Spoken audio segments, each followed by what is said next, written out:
Olá, meus demôniozinhos! Eu sou a Val e esse é o canal Fuja é Chip. E se o verdadeiro monstro não fosse aquele que espreita na floresta, mas o que dorme dentro de nós, esperando a hora certa para acordar? Esse aqui vocês me perdoem, mas eu não vou falar o inglês, vai em português mesmo o título. O monstro adormecido na floresta. Este é um mundo distópico. Monstros nascem à noite. Mudanças climáticas violentas destroem as cidades. E só a capital permanece no luxo e no conforto. Fora dela, miséria e vilas nos limites da sobrevivência. É aí que entra os Espers, humanos com poderes usados como armas. A elite se chama White Corps, cabelos brancos, máscaras de cachorro, os famosos cães do governo. E no meio deles temos nosso protagonista, Shin Wajin, de cabelo escuro, sempre chamado de fraco, o estranho entre os estranhos. Tudo começa quando Wajin descobre que seu irmão gêmeo foi morto por outros integrantes do White Corps. Wajin lembra que a sua unidade vai ter uma missão fora da cidade e este vai ser o seu momento perfeito para a vingança, em que um poder obscuro foi desperto das entranhas do seu corpo, tão violento quanto a sua vingança. Vinhas e espinhos nascendo de sua carne. Ele conseguiu sozinho acabar com a unidade mais forte de White Corps. E após finalmente ter a sua vingança, ele decide que acabou. O Ajin se joga de um precipício. Quando o Ajin acorda, ele está em um local estranho, com pessoas extremamente desconfiadas. O homem agarra o Ajin e faz várias perguntas de onde ele era, quem ele era. Mas o Ajin só consegue dizer que não se lembra de nada, ele perdeu sua memória. Dá para notar que o homem tem um grande rancor de todos da capital. O Ajin chora e diz que ele não se lembra de nada, que tem um irmão gêmeo e que ele havia morrido. A garota que está ao lado do homem bruto briga com ele, dizendo que é para deixar a criança em paz. A criança ela se refere ao Ajin e briga com ele, levando ele embora. O Ajin então entende, aquele homem é perigoso. O Ajin acredita que as pessoas nesta aldeia chamada biblioteca são todos gentis, mas ele é cercado de olhares desconfiados e chamado de vira-lata constantemente. Aparentemente tem um ritual de quando entra uma pessoa nova na aldeia, de colocar a mão dentro da boca da Nana, um grande dragão de Komodo. O Ajin sem memória é extremamente ingênuo, ele acredita realmente que as crianças só querem incluir ele na família. Ele realmente vai enfiar a mão dentro da boca da Nana, mas alguma coisa dentro dele diz que não é uma boa ideia, ele congela antes disso. Mas ele quer muito ser parte daquela aldeia, então ele se força a tentar botar a mão ali dentro. Neste momento, aquele homem bruto que nós descobrimos que o seu nome é Tan, ele aparece. As crianças falam que estão só brincando com o vira-lata, e o Tan fica pensando, vira-lata?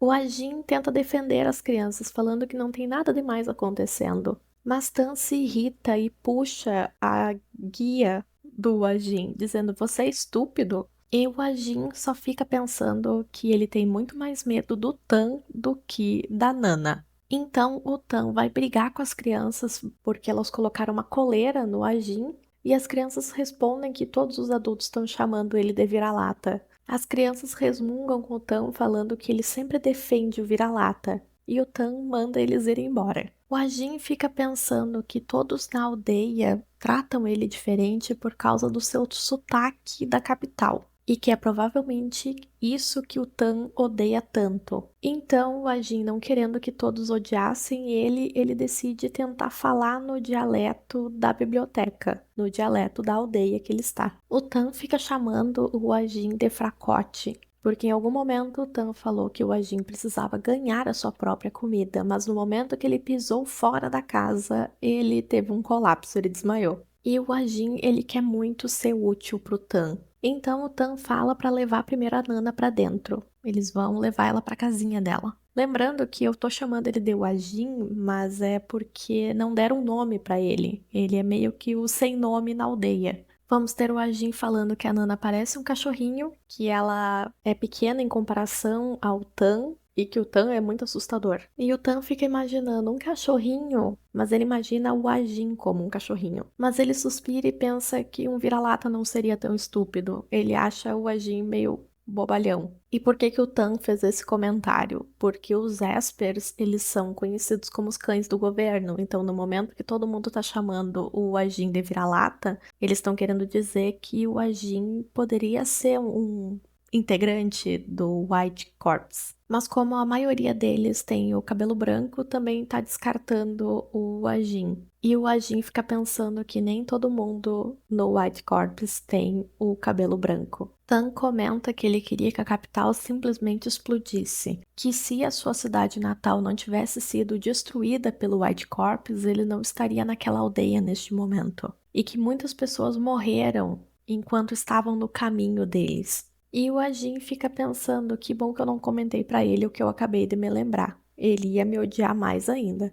E então o Tan me larga que provavelmente o Ajin era algum tipo de escravo ou algum tipo de servente do White Corps. Então o Tan puxa a guia que tinham prendido no Ajin e ele começa a comentar algumas informações. Há muito tempo atrás, o clima mudava lentamente e as pessoas agrupavam os meses juntos e chamavam de estações. O Ajin fica pensando que o Tan conhece muitas informações estranhas. Tan então questiona novamente: você não é um integrante do White Corps. Então o que que você era na capital? Algum tipo de prisioneiro? O Ajin ele faz um rostinho de quem tá meio assustado e o Tan fica pensando: não faça esse rosto de quem está prestes a chorar. Então o Tan comenta que quando ele encontrou o Ajin inconsciente, estava nevando e era uma coisa muito estranha naquele dia. O Ajin, ele tá muito preocupado, ele acha que ele tá em problemas, que o Tan vai brigar com ele. Então o Tan apenas me solta uma palavra: Rima. Rima foi o nome que o Tan deu para o Ajin. Então o Rima, que anteriormente era o Ajin, ele está muito preocupado se o Tan deu um nome que é um insulto para ele. A mulher que mora com o Tan, que eu não tenho certeza se é prima ou é irmã, ela questiona qual o nome que o Tan deu para ele. Então o Rima pergunta se a palavra rima é alguma coisa ruim. E ela responde que não e questiona se o Tan não contou para ele o significado. E Rima fala que não, que ele só ficou falando sobre o clima. Então ela fala: é um nome muito fofo, combina com você. E quando eu tivesse a chance, era para perguntar pro Tan o que que significava. Então vamos ter o Rima muito feliz. O Tan deu um nome de verdade para ele. Rima começa a fazer todas as atividades da aldeia com o maior sorriso no rosto. E quando os aldeões chamam ele de vira-lata, ele corrige todo mundo falando que agora o nome dele era Rima, que o Tan tinha dado um nome para ele. Rima fica pensando que ele gostaria de ser uma pessoa merecedora do seu nome e da sua comida na aldeia. E que ele rezava muito que o seu verdadeiro eu não fosse alguém que o Tan odiasse. Então vamos ter a prima barra irmã incomodando o Tan sobre o nome do Rima, que o Tan tava de olho no Rima. Ela comenta alguma coisa sobre a pele dele ser pálida e bonita, e ele tem um rosto bonito. Aparentemente, o nome dele tem alguma coisa a ver com isso. Até que o Tan fica furioso e diz que isso não tem nada a ver com a aparência dele, é só porque estava nevando no dia que ele encontrou o Rima. E o Tan rebate que a biblioteca, a aldeia, tem vários homens bonitos, não estava faltando. E que o Rima era apenas uma pessoa de um olho só, idiota. E daí a prima rebate que o Tan já havia falado que homens com algumas cicatrizes tinham um gosto melhor. E ele fica furioso e diz que ele não quer mais conversar com ela. Ela questiona se o Tan tá ficando afeiçoado ao Rima. E ele responde que ele evita dar nome para as pessoas para não ficar afeiçoado. Então nós vamos ter as duas crianças pentelha que ficam incomodando o Rima, chamando ele para ir pescar e o Rima, ele tá muito feliz que as crianças estão usando o nome que o Tan deu pra ele. As crianças tentam convencer o Rima de ir com elas até que elas falam que o Tan gosta muito de peixe grelhado e o Rima aceita na hora. Na próxima cena, nós vamos ter o Rima tendo a cabeça mergulhada dentro d'água e pensando que ele realmente estava com um péssimo pressentimento. A criança em questão tá dizendo que não era pro Rima ficar tão arrogante só porque o Tan tinha dado um nome pra ele. Então a criança começa a falar um monte de coisa sobre o rosto do Rima, que ele não entendia o que o Tan via nele. Ele tira o tapa-olho do Rima, que é o olho que ele acabou perdendo na batalha sangrenta contra os White Corps. Então a criança fica brava com o Rima, que ficou encarando ela, e simplesmente empurra o Rima dentro d'água. Enquanto o Rima tá afundando, aparentemente o subconsciente dele começa a tomar conta. Ele fica pensando que era por isso que ele não queria ir até o rio. Que ele basicamente já morreu uma vez, ele só queria ter uma vida tranquila. Rima fica pensando que o Tan, ele odeia tudo relacionado à capital e que se talvez ele pegasse um peixe, ele provavelmente não ia ganhar um elogio, mas pelo menos o Tan ia comer e talvez ficar feliz. E depois passa um pensamento pela cabeça dele de que por que ele deveria aguentar isso, ser tratado dessa forma por essas crianças malditas. Ele começa a pensar, será que eu deveria caçá-los? E então ele consegue soltar os braços. Então vem um pensamento mais sombrio ainda, será que eu deveria simplesmente matá-los? A gente vê que o poder dele começa a se manifestar naquele momento. O poder dele parece estar ligado a alguma coisa muito sombria dentro dele. Na próxima cena, nós vamos ter duas crianças pequenas, que são gêmeas, churumingando e chamando pelo nome do Rima. Então o Rima questiona se foram elas que salvaram ele, e as crianças falam que não, que o Rima saiu da água sozinho. E Rima fica pensando que enquanto ele desmaiou, ele começou a ter um pesadelo. E que provavelmente não era nada, já que ele já tinha esquecido. Então ele agradece as duas crianças. Então as crianças falam pro Rima que ele já tinha pegado muitos peixes e que ele acabasse resfriando, já era hora de ir pra casa. Enquanto o Rima e as crianças estão se preparando para voltar, eles escutam uma grande explosão. E então nós vemos a primeira aparição de um monstro. E o mais chocante, ele apareceu durante o dia. As duas crianças malditas que incomodaram o Rima foram pegas pelo monstro. Bem feito quem mandou. Na próxima cena nós vamos ter as crianças correndo desesperadas, chamando e gritando pelo nome do Tan. O Tan questiona por que tanta gritaria. E as crianças falam que um monstro apareceu perto do riacho e pedem desesperadamente para o Tan salvar o Rima. Então o Tan fala para as crianças se acalmarem e que os adultos vão dar conta de tudo. Rima está ali calculando que tipo de monstro é aquele. O Rima fica pensando que isso era estranhamente familiar, esse conhecimento. O Rima acaba lembrando de várias informações sobre o monstro, de que ele tinha uma visão muito ruim e odiava a água. Ele então pega o balde que está cheio de peixe e arremessa na cabeça do monstro. E quando ele vai pegar as duas crianças, o que ele consegue, ele acaba torcendo o tornozelo. O Rima consegue salvar as crianças e esconde elas num lugar seguro. No meio daquela situação, o Rima fica se questionando se o Tan teria conseguido salvar as crianças sem se machucar, já que ele lembra de ouvir os aldeões mais velhos falando que o Tan era um verdadeiro monstro, mesmo sem despertar. Aqui o despertar quer dizer o quê? Os Espers, eles são sobre-humanos, eles têm poderes, como o Rima, que consegue... Ele é tipo uma flora das Winx, tá? É essa associação que eu tenho. Porque ele consegue mexer com plantas no geral, não são só vinhas. E daí nós vamos ter os aldeões falando que o Tan, ele é extremamente bonito, extremamente forte, pena que ele era gay. E o Rima fica se questionando o que significa a palavra gay. Como ele não sabe o que é e foi associado ao Tan, ele imagina que gay significa uma pessoa violenta e de temperamento explosivo. Depois que ele deixou os pensamentos fluírem, ele ficou pensando que ele tem que sair dali, ele não pode deixar o monstro chegar perto das crianças.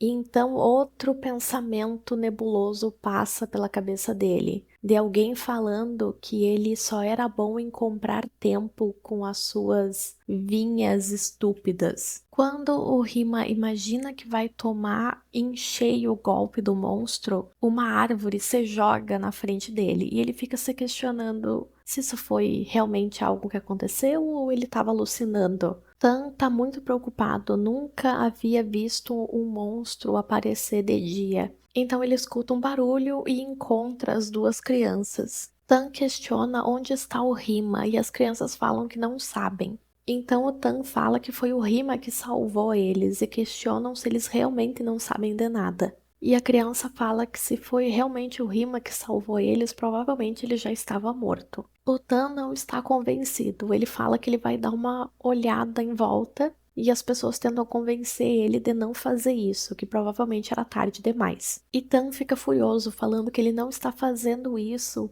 para ser gentil. E então ele fica pensando que ele tinha acabado de dar um nome pro Rima e que deixar ele morrer neste momento ia deixar um gosto amargo na boca dele. E então, chegando próximo ao rio, ele vê a carcaça do monstro. Ele olha o monstro e fica pensando que ele já está realmente morto, que tem uma árvore inteira atravessada nele. Tan imagina que o monstro deve ter caído da cachoeira e ser empalado sozinho. Ele começa a chamar o nome do Rima, imaginando se talvez ele realmente estivesse morto. O Tan, ele encontra um crânio humano. E então ele escuta o nome dele ser chamado bem fraquinho e grita em resposta o nome do Rima. Mas o Tan, ele agarra a caveira e então a gente vê o bracinho do Rima saindo lá atrás dizendo: "Tô aqui". Então o Tan questiona se o Rima tá machucado e ele fala que não, que ele só torceu o tornozelo. E o Tan, ele tá suspeitando um pouco, porque o Rima, ele conseguiu sair ileso e salvou as duas crianças ainda, sendo isca do monstro. E então nós vamos ter um Rima muito ingênuo, muito queridinho, todo feliz, porque ele não achou que o Tan ia ir procurar por ele. E sem se dar conta, ele dá um abraço bem apertado no Tan. O Tan, ele afasta correndo o Rima, e enquanto o Rima entende que o Tan não queria estar perto dele, ele até pede desculpa, nós vemos que não era esse o motivo, porque o Tan ficou muito animadinho nas suas regiões mais baixas. Então é isso, meus queridos, um Mauá novo. Olha aqui, confiem em mim que eu não trago coisa ruim, é muito divertida a interação do Tan e do Rima, e os próximos capítulos vai ser numa caverna. Então assim, ó. É só coisa boa. Gente, é só coisa boa. Confia em mim. E agora, se você curtiu esse resumo cheio de emoções, não esquece de deixar o like, se inscrever no canal, ativar os sininhos das notificações para não perder nenhum Plantão BL. Isso vai ajudar demais o canal a crescer. E é isso, meus amores. Muito obrigada. Até o próximo vídeo.